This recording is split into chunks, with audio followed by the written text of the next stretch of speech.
The scene depicted in this Gospel is actually quite frightening. This one verse says it all, and the door was closed.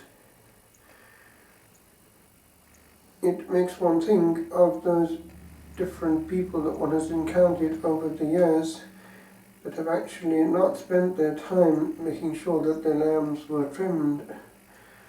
Some succeeded very well in cancelling the problem from the general equation of life.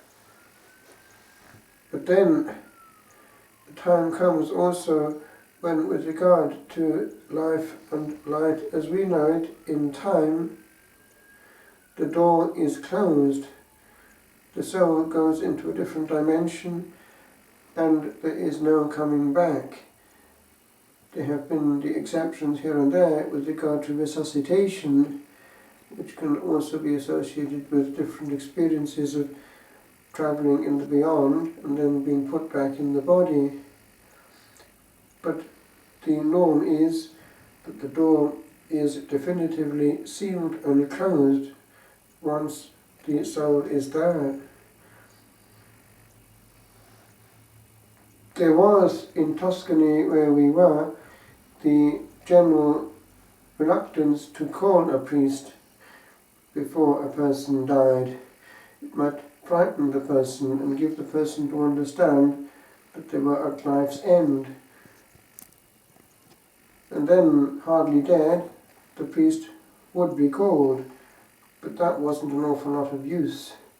And one tended at times to remind people of that truth, discreetly but nevertheless forcefully, just preaching now and again in Italy, call us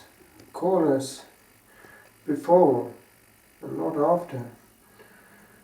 One time in chapter where the different functions of the day were distributed, one of the brethren said, "I have to go and bless a dead man." And that echoed in my mind all day. Again, one doesn't say a thing to the people, lest one upset them, but one's internal reaction as a priest is, a fat lot of good that is. And it's rather sad that as long as the cosmetics are kept, all is okay. And yet for years and years, the big question of the being okay or not is just dodged, cleverly, conveniently, and with great perseverance. In one occasion, I knew that a person probably didn't have an awful lot to live, but I was celebrating Mass in a family situation where he was present, and because we were waiting for those others to arrive, I whispered in his ear, maybe we could have a quick confession, and his reaction was, he was in a hurry, he didn't have time. Not long after that, indeed he didn't have time, but by then he was on the other side of time. He was certainly a good man, but yet maybe there was some unfinished business, for like many a man in Tuscany, he wasn't the most regular in some of his religious practices. And so when our friend there went to bless his dead man, I went to my cell and wrote about that. And the title was simply Too Late. So it is that we need to be aware, especially on a Friday afternoon like this, that whatever time we think we have, in terms of the map of eternity, it's only a tiny speck.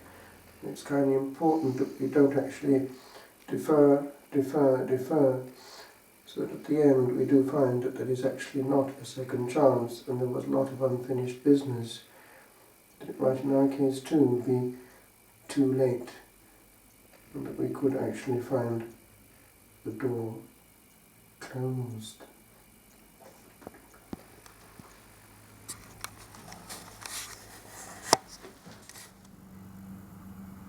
Too late.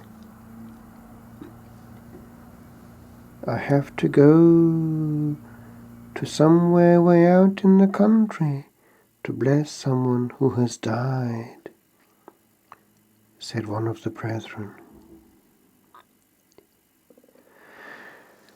The time is long, and distance evermore shall be tween what we are and what we were yet yesterday, yet yesterhour, that saw the sowing of all time. For what did stir, good soul, now ere more gone to bygone age, upon a moment small that called thee all to ordering anon, did stir one page that for all time is turned beyond recall.